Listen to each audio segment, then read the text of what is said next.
Are you ready to stop riding the emotional elevator of life? Are you ready to learn how to elevate your emotions that keep you psychologically traumatized or in an addictive behavior? You are in the right place. Here is your host, Sandee Byrd, trauma, addiction, life, and spiritual coach of the Emotional Elevator Show. Well, welcome everyone. Thank you for joining me tonight on Emotional Elevator. I am Sandee Byrd. And tonight's topic, of course, do you know your apology language? And wouldn't it be great if you knew other people's apology language? And as much as I love going into the love languages, I think it's just as important to go into the apology languages. Because how many times have you been around someone and you say, I'm sorry, and that's all you say, and then they end up even more mad? Well, that's because that might not be their apology language, and you might need to go a little bit deeper. So when it comes to apology languages, there are 5 R's. And of course, I'm going to look at a little bit of the cheat sheet because I do know them, but sometimes I stumble because this is live. So the 5 R's of apologies are recognition, responsibility, remorse, restitution, and repetition, apologizing. So what all that means is some people, have you ever been with someone and you say, I'm sorry, and they'll say, just don't ever let it happen again? Well, that's because their love language could be restitution or remorse or responsibility. Because some people, just saying sorry is enough. And those people, some of us who that's not our apology language, struggle with, because you say, I'm sorry, and you expect them to still be angry. And then they're moving on and they're like, well, you said you're sorry, because that is their love language. And I'm probably going to cheat a little bit more because some people, just expressing the regret is all they need. All they need to hear is, I'm sorry. And that's a big one. And like I said, with love languages, sometimes you have a little bit of all of them at some scale. And sometimes you have a couple of them at some scale. But that's what tonight is all about, I am sorry and the apology, and what you need to action behind the apology for someone to accept your apology. Because apologies are a big thing in life. How many people have spent their whole life apologizing, so that's all they say is, I am sorry? I did that a lot, where every time I just would say, I'm sorry. That was part of my language. And as I've started working on myself, I realized that was because I felt my whole entire life. That's all I said. So I said, I'm sorry. And then it got to the point where if I'm saying it, I'm sorry to everything, then someone who is around me, and even if that is their love language, just to hear I'm sorry, doesn't feel like I mean it to them because I'm always saying it. And that's a big thing too. There's a lot of people out there that if you hear them, they're always saying, I'm sorry. And I was lucky enough to have someone who said, why are you always apologizing? What are you sorry for? And diving deep into that, when that's what your constant language is a big thing. Because sometimes it is. We felt as children we had to continue to apologize for, let's say, and I'll give you an example of my past, and actually one of my clients, is when you come from alcoholism and your parents are always drunk or anything, you spend a lot of your childhood apologizing, not just for yourself, but for them or for everyone else. And it's the same thing as, I remember one time being with somebody and someone ran into me. My first thing was, I'm sorry. And the person with me said, well, why are you apologizing? They hit you. You did not hit them. They weren't paying attention and ran into you. So why are you saying you're sorry? And better yet, why are you just letting it go? Well, that was because my apology language was, I'm sorry. And then I started diving deeper into apology languages. But that was a big thing for me, is that I always said, I'm sorry, even when somebody else betrayed me, hit me, did something to me, I was saying, I'm sorry, because that is another thing when you come from abuse, even as an adult, you learn that it's your fault. They beat you because it's your fault. So you learn to say, I'm sorry. So when you get around people that love you or your work and you say, I'm sorry, and they're like, well, what are you sorry for? And then you're like, I don't know. I just know I'm sorry. Or why did you apologize to someone who hit you? Why are you taking blame for something that was never your fault? So that's just diving a little bit into when you do say I'm sorry a lot in your life, sometimes people don't take it for what it's worth. And that's why a lot of people have different apology languages. So, like I said, there's 5 of them, and I am looking down again. Apologize for that. But it's expressing regret, taking responsibility, making restitution, genuinely repenting, and requesting forgiveness. So think about that. What is it that you expect from somebody when they've done you wrong, hurt your feelings or something? Do you expect them to say, I'm sorry? And are you good enough with that? Or do you expect them to take ownership of it, take responsibility?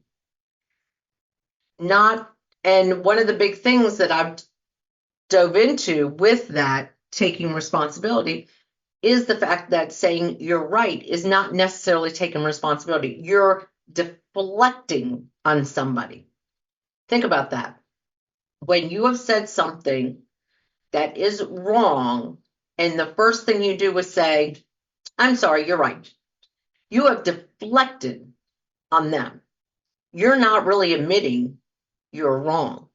And I think as I kind of learned this, I feel, and I'm going to say something that might be offensive to a lot of women, but I think that's us sometimes as women and as men when we're in relationships with a spouse or a significant other, is we don't take that responsibility. We don't take that ownership. Because a lot of times when you're going back and forth, and then, yeah, the sky is blue. It's not raining today. And then you say, you're right. And you don't say, I'm sorry, I was wrong. What you have done and what your significant other does is say, wait a minute, you're not really admitting to me that you were wrong. You're just saying, I'm right. You're deflecting responsibility on to them. So think about that. Take a moment, swallow that. And the next time you get into that debate, that conversation where two people, you, if you're in the conversation, or if you're an outsider listening to it, and there's this debate going on, and then one person just says, yeah, you're right. Take a moment and just see, how does that feel? How does that really feel to you? Does that feel right? Especially if you're the one in the debate. But even if you're a bystander, does that really feel good, right? Could you forgive someone that just says, yeah, you're right? Because you're not taking the responsibility of it. You're not owning up to the fact that I'm sorry, I was wrong. And that's where a lot of significant others, even mothers and their children, and even bosses and coworkers. Think about this. You're in a debate about something, and then they come around and they say, the answer is C. And you're like, oh, yeah, you're right.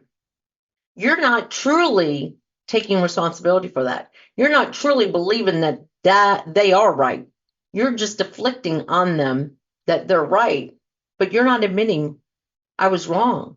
The answer really is C, and I'm sorry. So I was wrong. So that's a little bit of one of the actual apology languages. And I'm probably going to stumble tonight because for some reason I want to say love because love is in the air. Valentine's is a week away.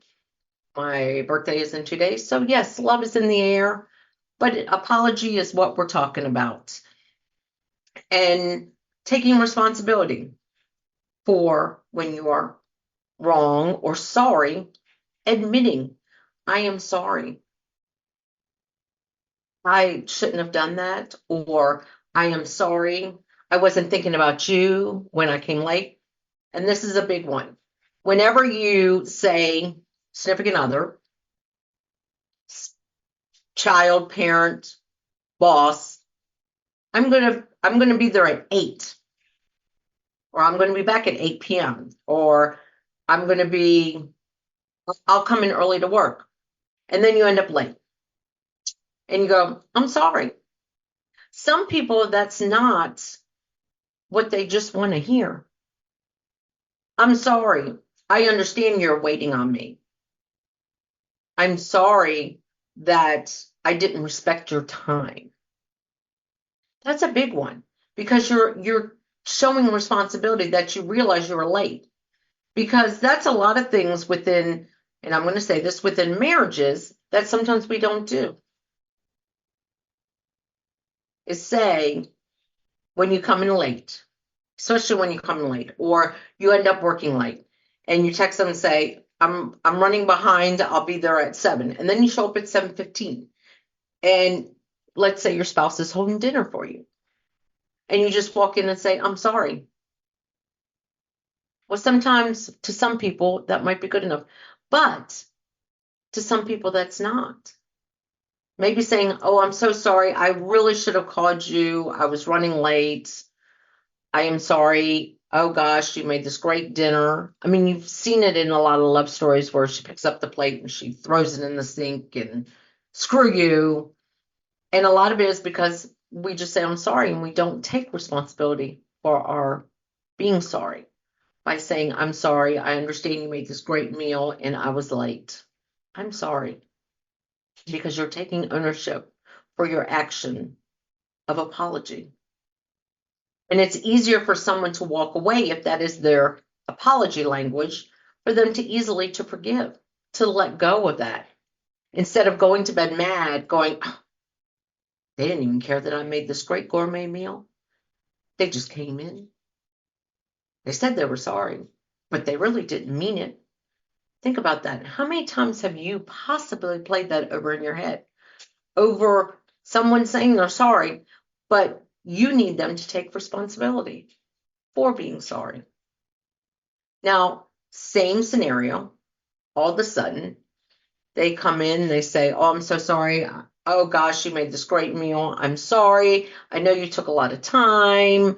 I should have been more concerned with you, or I should have been more alert to the time. I should have been more understanding of you and, what you might have been doing. Think about that. If that was you and you went to bed, they took responsibility. They put you in the forefront. They made you not just, they don't care. No, they're expressing their care for you by admitting that they hurt you. And that's usually where people are able to forgive, is when someone stands up and says, I'm sorry, I shouldn't have done that. I wasn't thinking of you in the moment. I was being selfish. I was thinking of myself. So I'm sorry.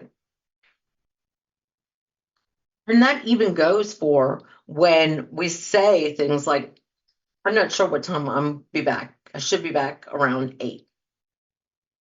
And then 8:30 rolls around. Well, I said I really wasn't sure, but it's still making an effort to be sorry and think about their feelings in the moment. So that is taking responsibility, expressing regret, taking responsibility, because it really expressing regret is just saying, I'm sorry. And a lot of people are okay with that. You expressed your regret. You said you were sorry. What more should I expect of you? Because you said you're sorry. So that is the first basic 2 apology languages for tonight. There are still 3 more, and I hope you took the quiz, because then maybe this will enlighten you if you did take the quiz that I attached for apology languages. Because remember, there are 5 R's. And once you get to know your apology language, you can express it to other people that, you know what, I need more than just I'm sorry. And tell them, like, I need you to take responsibility for being sorry. So guess what? It's already time for our first break. You are listening to me, Sandee Byrd, on Emotional Elevator, and we are talking about apology, the 5 apology languages: recognition, responsibility, remorse, restitution, repentance. And it's time for our break. Are you living a life of psychological trauma or suffering from an addiction? Are you ready to learn new techniques to elevate your emotions without sustaining or obtaining them from substances that are not good for your mind or body? Then continue to tune into Emotional Elevator with trauma, addiction, life, and spiritual coach, Sandee Byrd, where you will learn techniques to elevate your emotions that don't require a magic pill, food, or impulsive behavior. Listen to Emotional Elevator with Sandee Byrd, Wednesdays at 7 p.m. Eastern, 6 p.m. Central, 5 p.m. Mountain, 4 p.m. Pacific, on InspiredChoicesNetwork.com.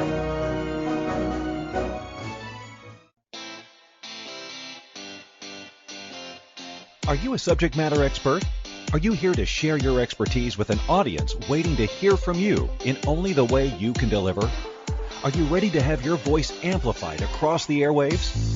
Inspired Choices Network has a global radio platform streaming to millions of people across the world. Professionally produced and supported by an accomplished team every step of the way, you can broadcast from anywhere in the world, knowing your voice matters, and we ensure it is delivered with ease and efficiency. Eager to hear your message, the world awaits. Contact us today to become an Inspired Choices Network radio host. Email becomeahost@inspiredchoicesnetwork.com.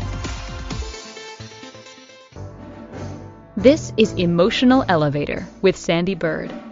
To participate in this program, join the live studio audience in our chat room at InspiredChoicesNetwork.com. You can also send an email to sandy@emotionalelevator.com. Now, back to the program. Welcome back.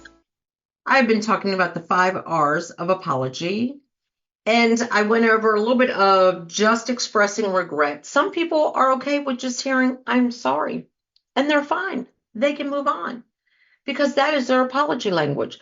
But I went over in detail the taking responsibility, because that is a big love language. And what it is by taking responsibility is basically not just telling someone they're right, because you are not taking responsibility, because you're not saying I was wrong. And there's many people who that is one of their high R's for apology language. Because think about it. Have you ever really been around someone and they're just still fuming at you, or they don't want to talk to you? Well, you won't really say, well, I said I was sorry. I said you were right. Yeah, but you didn't admit you were wrong. Or when you're late, you didn't admit that you were being inconsiderate of someone. So that is two of the love languages. Like I said, I'm going to slip up because these are apology languages, and I love the love languages and the apology languages. And next week on my show, Emotional Elevator, of course, I am Sandee Byrd. I didn't say that when we came back from break. But I will be putting these two together, and how your love language and your apology language, your expectations of others, of how you want to be apologized to and how you want to be loved. So the next one we're going to go into is making restitution. Making restitution means, so that sometimes is a big one I see a lot too, is even if you can't, if you go in someone's house and you break something and it was a $1,000 heirloom, or you're in this great place and you spill wine on someone's Oriental rug, it's sometimes the thing is just offering to make restitution. Well, what can I do? I'm so sorry. What can I do to make this up to you? What can I do? And being honest and open, but making that restitution. Because some people, it's not, like I said, just about saying I'm sorry, but it's making that effort to apologize in the way that they want you to apologize. Because have you ever been with someone, or maybe you are this person, where someone's come in your house with their kid, their young kid, and broken a figurine, and they're just like, oh, I'm so sorry, ha ha ha ha, and they leave, and you're fuming for days. Oh my gosh, they broke that figurine, and it might have been $20 figurine. It could have been from the $5 store, Five Below or whatever. But it was monumental to you. Monumental. It was one of your keepsakes. And you're still fuming about it. Well, that's because that person didn't apologize to you the way you would have received apology. And if they would have said, hey, look, I'm so sorry my kid broke that. Where can I get you another one? Oh, don't worry about it. I got it at the Five Below. That you realize you're gonna be okay with, because they made a restitution with you. And think about that. Have you really been around somebody, or are you that person that when somebody breaks something, or doesn't show up for lunch, or at the last minute breaks the plans, and you're like, I'm never going to ask them to lunch again? Maybe it's because they don't realize your love language, or maybe you don't realize their love language. Because many a times when last minute I can't do something, sorry, I make sure, like, okay, who is this person? How should I respond to them? So I didn't mention at the top of the show, but yesterday I sprained my ankle. So a lot of my plans changed. My birthday's on Friday, but before Friday, some of my plans changed. Going to some yoga classes with friends and stuff.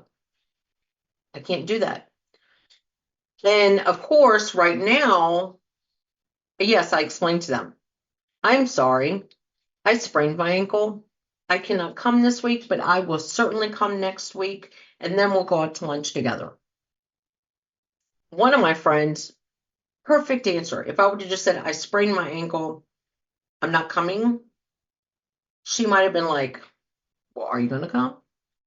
And then she would have been festering on that, because I know her love language is for me to make amends with her, for me to make restitution by saying, I can't come, I sprained my ankle. Very much understandably, I sprained my ankle. I can't be on it until this weekend, if it feels better. And I also said, but next week, I'm putting aside in my calendar for you and I, for me to come to your yoga class, and then we will go out to lunch. So I made restitution. I cleared up some things so I could go next week. Now, next week comes, if my foot's not feeling better by the beginning of the week, I again will have to reach out. But I know exactly how to word things and say things where I'm sorry, so that the person that has been affected in that situation feels a sincere apology. Maybe I should say that. That would be a sincere apology when it comes to that, by making restitution. Because some people, if that is not your apology language, and you said, well, I sprained my ankle, isn't that good enough? Well, to some people, unfortunately, it's not. And that's why I think these languages are so important for us to know and to express to other people. And that's by taking these quizzes, apology language and love language, because it is great to know why you can't let things, like, especially with apology, why you can't forgive, why you can't let it go. and why you can't just move on when someone says they're sorry. And that's because that's not your apology language. So that's making restitution like it is if, if your kid goes into someone's house and breaks something, you offer, I'm sorry, oh, I'm so sorry. And if they're old enough to apologize, have them apologize. But you can also make the restitution because I don't think they're expecting your 5-year-old or your 6-year-old to buy them a new. But you could also teach your child, well, offer to do something nice for them, offer to vacuum for them or clean it up. That's another thing. A lot of people, oh, I'm sorry, I'll get it. Don't worry about it. And then they're like, they could offer to help me. Offer to help them clean it up, especially when you've created it. So that's what restitution is. And also, like I said, restitution also goes to when you can't meet with somebody, is offering to meet with them again. Don't just say, I'm sorry, I can't meet today. But be honest, if this is someone you truly don't want to meet, don't keep going on with it as well. So that is 3 of the love languages. Now it is generally repenting. This is a good one as well, because that requires a change of behavior. How many times have you been around someone and you say, oh, I'm sorry, and they're like anything's ever going to change? Have you ever been around someone like that? I know I have. And if you haven't, or you haven't been a parent, hello, I'm waving my hands, been a child of a parent, that is their apology language. To really say, I'm not going to do it again. I promise I won't do it again. Now, saying I promise I won't do it again is not necessarily doing an action to prove it, but saying I'm sorry. And even if you said, I'm sorry, I really have to work on that. I'm going to try not to do that again, is still a form of repenting. And it's going to take them a little time to get used to that when you say it like that. But it's great to know if that's their apology language, because a lot of us don't realize when some people fester over that, when you say, oh, I'm sorry, I won't ever do it again. And they're like, yeah, sure, because you're not being genuine with it.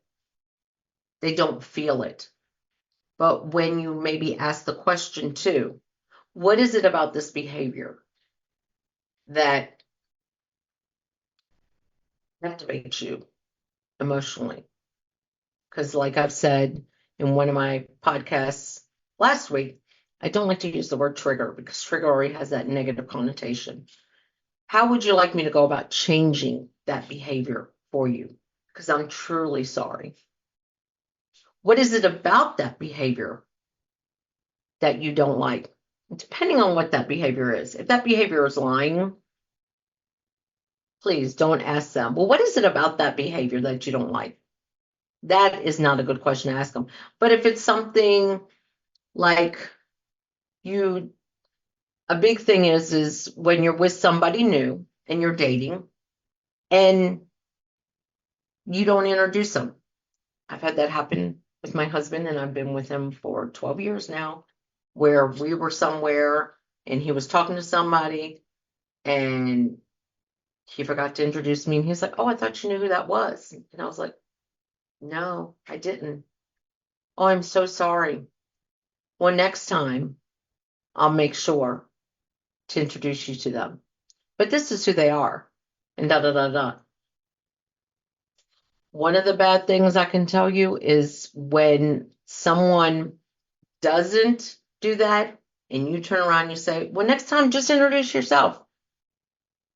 Not if their apology language is genuinely repenting, because all you're doing is making them feel like they were in the wrong and they weren't in the wrong. And that's why this apology language is very sometimes complicated. I'll use the word complicated for people, because how do I repent? Like, I lied. I'm going to not do that again. I won't lie. Because some people, that is part of them. But it's working on the behavior, working on it, being genuine with it, and admitting, yes, I lied about that. Doesn't mean you have to give them an excuse unless they ask for an excuse. Well, why would you lie to me about that? I just didn't want to hurt your feelings, or I thought you would look down on me. Opens up a conversation, a genuine conversation where they might be able to, I don't like using the word might, but they might be able to forgive you in that conversation. If you lied to them and you said, I'm so sorry, I really don't want to hurt you by lying. And, next time, I'm not going to lie about that. I'll be honest. Stop it there. Don't go into the reason I lied was blah. Let them ask you, because if just saying that has them moving past it and forgiving you, if you start giving them excuses, you're just fueling a little bit of that. But if they say, well, why would you lie to me about that? That is a conversation to continue, because that's part of genuinely repenting. Sorry, live TV, that happens. So that is genuinely repenting, because you are giving them your change, your behavioral change. Sorry, I'm stumbling on this. Your behavioral change. And a lot of people, that is their apology language, is they want genuine repenting, that you won't do that behavior again. And I have to say, sometimes as mothers, that's one of our apology languages, and it kind of differs as our children get older, but sometimes that is our apology language. So, oh my goodness, it's time for our next break.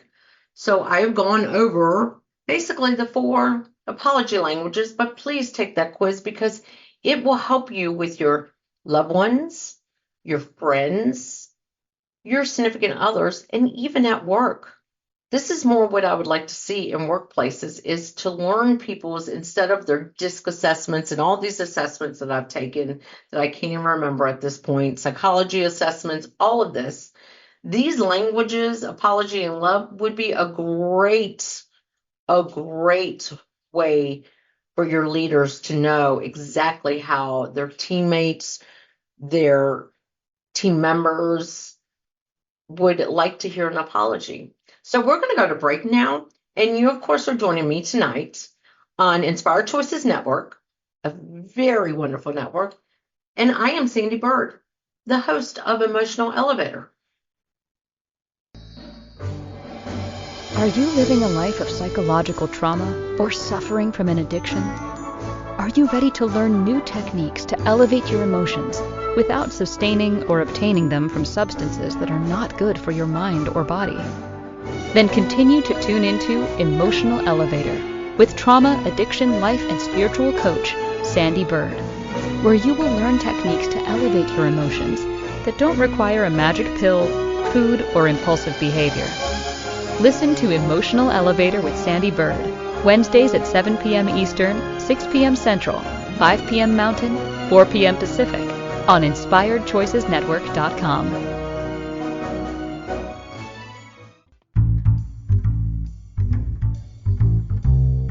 How wonderful would it be to carry your favorite Inspired Choices Network host with you throughout your day? Well, now you can. Inspired Choices Network now has its very own mobile app. Our free app offers live streaming shows, along with thousands of podcasts and TV episodes. Our shows cover a wide variety of topics. Whether you're waking up with us, carrying us through the day, and taking us to bed with you, we're always here for you to enjoy. We're easy to find. Just search for Inspired Choices Network in the Apple App Store or Google Play Store. This is Emotional Elevator with Sandee Byrd. To participate in this program, join the live studio audience in our chat room at InspiredChoicesNetwork.com. You can also send an email to Sandee@emotionalelevator.com. Now, back to the program. Welcome back, as I've been talking about the 5 R's of apology. And I've gone over, of course, just saying I'm sorry works for some people, just recognizing that you're sorry. Some people need for you to take responsibility. And what that generally means is not saying you're right. It's saying, I'm sorry, I was wrong. I shouldn't have said that. I shouldn't have done that. So that's taking responsibility. And some people, apology language is making restitution. And what that means is, and my good example, I think, is when you take your child into someone's house and they break something, that you offer to buy it. Have your child apologize if they're old enough to apologize. Most children, if you're taking in and they break something, they're old enough to apologize. Making sure they apologize and offer to clean it up or offer to replace it. That's making restitution. Have you ever, and that one's big, have you ever been somewhere and you knock something out of someone's hand and you say, oh, I'm sorry, and you walk away, and then they're standing there like going, you could have bought me a new cup of coffee. Can't buy someone a $2 cup of coffee? I've heard that. So just some people, that's what they need, is that moment of restitution where you offer, because they might not even want you to buy them a cup of coffee. Oh, you don't think I can buy my own cup of coffee? But just offering it to them, because that's what they might need to be able to go on with their day and bring joy into their day by getting the apology the way they want it or need it to fill their cup. Genuinely repenting means that you will change that behavior. That is a big one, when you genuinely repent and say, I am so sorry I lied to you. I would do my damnedest not to lie to you again. And that could open up a conversation. But when you're genuinely repenting to someone, because that's their apology language, sorry, I've got the burps. And I said, I'm sorry, I got the burps. You are basically not giving excuses. You're not giving excuses for your behavior. You are repenting, saying you will not do that behavior again. And do your damnedest not to do that behavior again. And that's a big one, especially when there's people out there lie and someone's apology language is genuine repenting. That sometimes can be a very power struggle with people, and that can be a end all for people. So the last one is requesting forgiveness. People don't realize some people's apology language is asking for their forgiveness by saying this: I am so sorry I did that, or I'm so sorry I was late. Do you forgive me? Some people need to hear that, but you've got to know what someone's apology language is in order to understand if that's what they need. I usually always kind of include that. Do you forgive me? Because if you think about it, think about somebody who that is their love language, requesting forgiveness. Just think about that. And you don't ask them, well, did you forgive me? Then they're over there. They didn't even ask me if they don't even care if I forgive them. All they cared about was themselves. A lot of these love languages, again, love languages can tie in with apology languages. Apology languages are the language that they are striving for. I don't want to say need, they're striving for, so that it's genuine to them. And that's why learning someone's apology language helps them to forgive you and themselves. Because a lot of these, have you been around someone who says those things like, wow, Sandee didn't ask if I forgave her. And then they're still in the cycle. They're still in that cycle. And it could have been you ran 5 minutes late to meet them for lunch. And you said, oh, I'm sorry. And that's it. But they wanted you to have responsibility. Oh, I'm so sorry I'm late. I know your time is valuable. Or genuine repenting. I promise whenever we meet, I know your time is valuable. I will make sure to be on time. Making restitution. I broke a promise. I'm sorry. I broke our promise to meet at 12:30 because you have an appointment at 2. Those are it. And then also, like I said, requesting forgiveness, and I keep looking down, I'm sorry, but requesting forgiveness is also saying, do you forgive me? Are we good? That's a big thing. Are we good? Sometimes that's not asking for forgiveness. Are we good? Sometimes that one is one of those that people are like, are we good? No, we're not good. But asking for forgiveness. I am sorry I ran late today. Do you forgive me? Because here's the thing, if you don't give them their apology language, and let's say it is that example of you are meeting a friend for lunch and you just walk in and say, I'm sorry, and that's not their apology language, they might not invite you out to lunch again for a while. I can tell you, I know people like that, where if you invite them to lunch and they have got an hour lunch and you don't show up on time and you don't give them their apology language, they're probably not going to meet you again. Because when they set aside time for you, they feel that you see their value. And that's why apologies are so important, because that is showing someone that you value them, that you're worthy of them in your life. And even you, think about you and your apology language.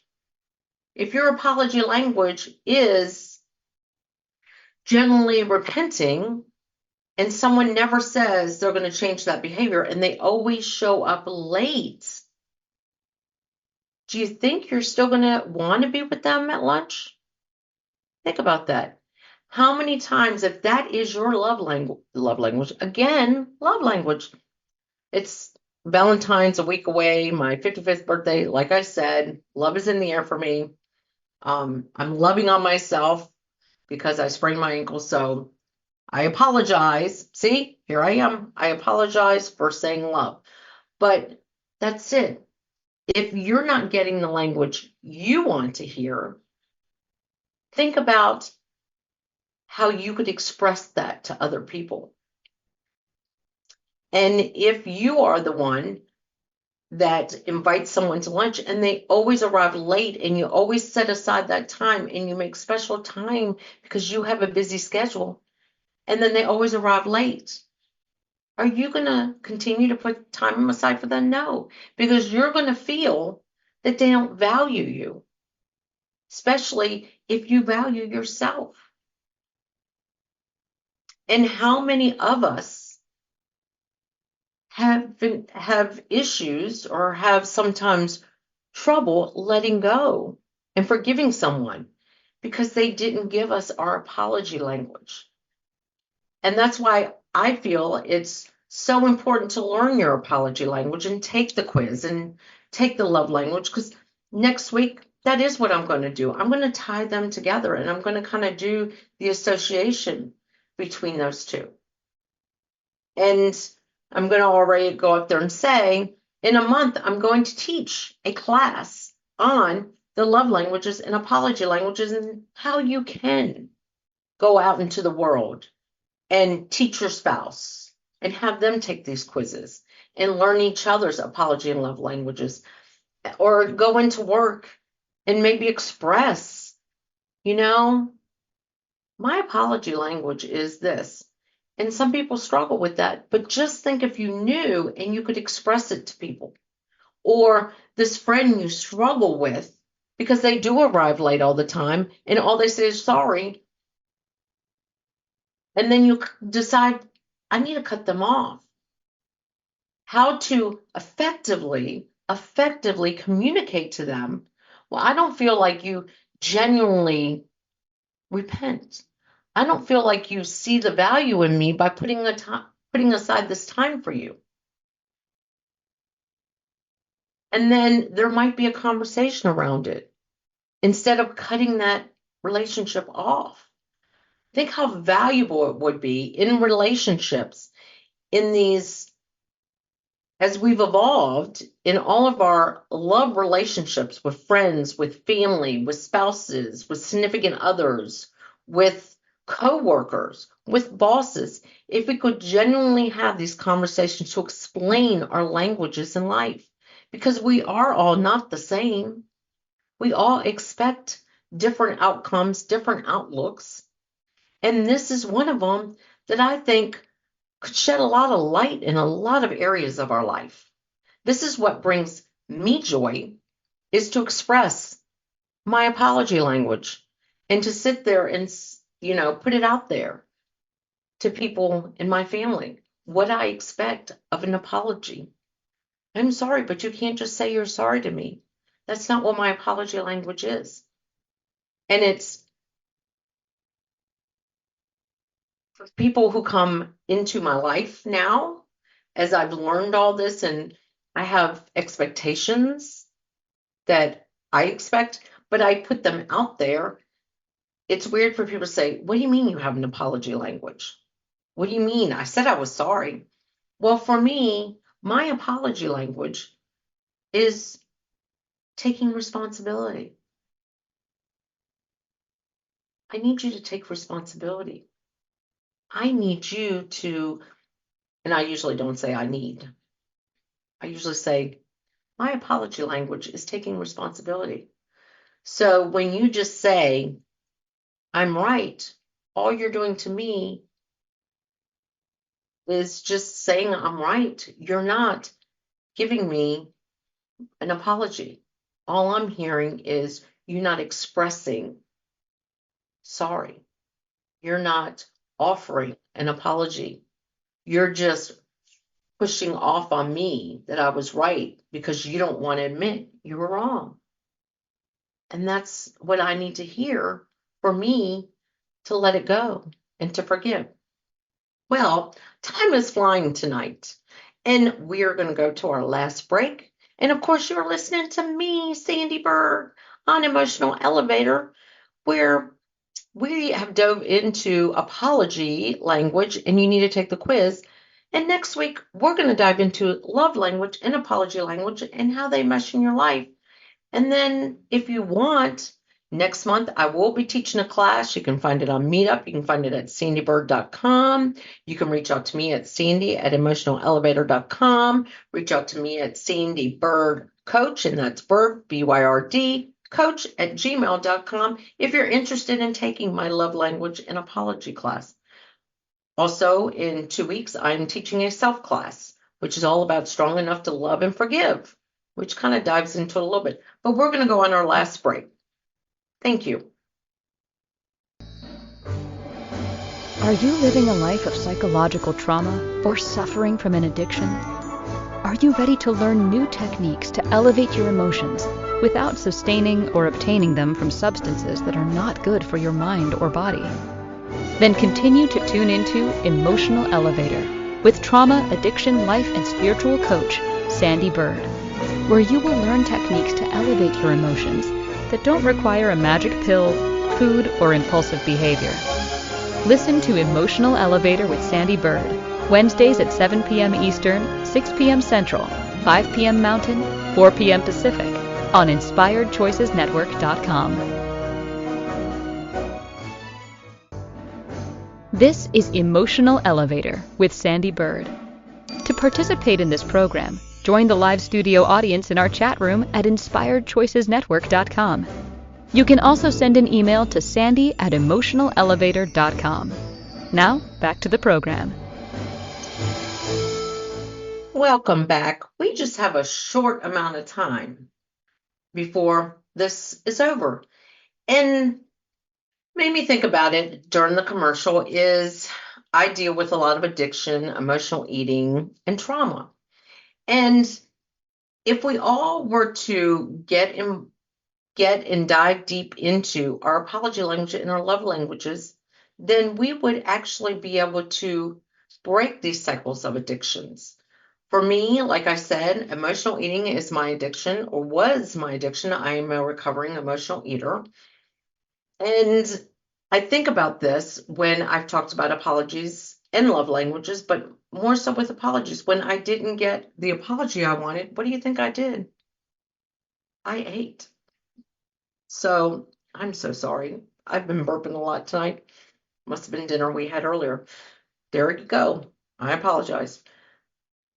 But it's that when I wasn't getting the languages I deserved and what fueled me, that's when emotional eating came in.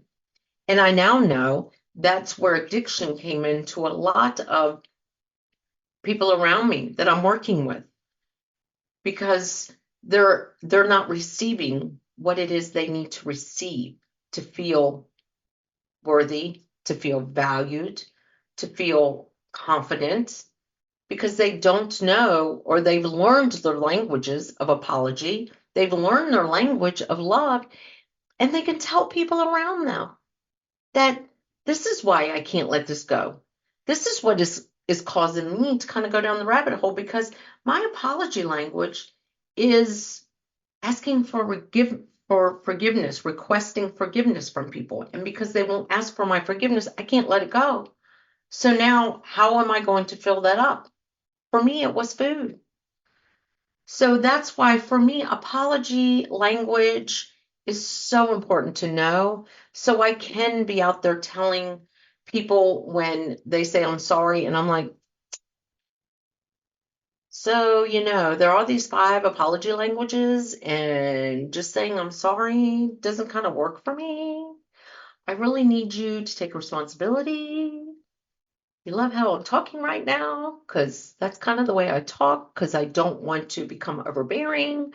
But I really like to educate people that if you do know your apology languages and you do know your love languages, your life, the joy you could bring in your life, because then you know how to receive and give, and how your moments of joy come because you're getting what is necessary for you to flourish, grow, bloom, smile, and be happy. That's what this is about. That's what the emotional elevator is all about. It's about me teaching you lessons in life that bring joy to you. And the 5 R's of apology are what could be the driving force behind you not letting go. Because maybe somebody in your life did not take responsibility. Maybe somebody in your life didn't show remorse. Maybe someone in your life didn't make restitution. Maybe someone in your life just didn't recognize that they were sorry. Maybe they didn't ask for your forgiveness. Maybe if you knew your apology language and could spread it out there, the joy that could come into your life could just be wonderful. So like I said, next week's show is going to be all about love languages and apology language. And we are going to dive in to those languages and how they together communicate, and how if you just were able to express to those around you, loved ones, coworkers, everyone in your life, what is expected of them to apologize to love you, just think the joy, the happiness, the weight lifted off of you would be like to have those. It's just, I can tell you, I wish I would have known this 30 years ago in my life, what my apology language was, what my love language was. Just think of the difference my life could have been if I would have known these. Think of the difference your life could be if you knew yours. That's why these quizzes are so wonderful. And if it doesn't resonate to you, that's what I'm here for. Take my class next month. Or reach out to me. We can have a conversation around, I don't get what taking responsibility is. So thank you for joining me tonight.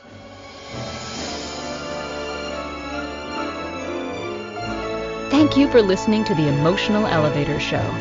Sandee returns Wednesdays at 7 p.m. Eastern, 6 p.m. Central, 5 p.m. Mountain, 4 p.m. Pacific on InspiredChoicesNetwork.com. Until then, start elevating your emotions and stop riding the emotional elevator that is stopping you from living the life you deserve.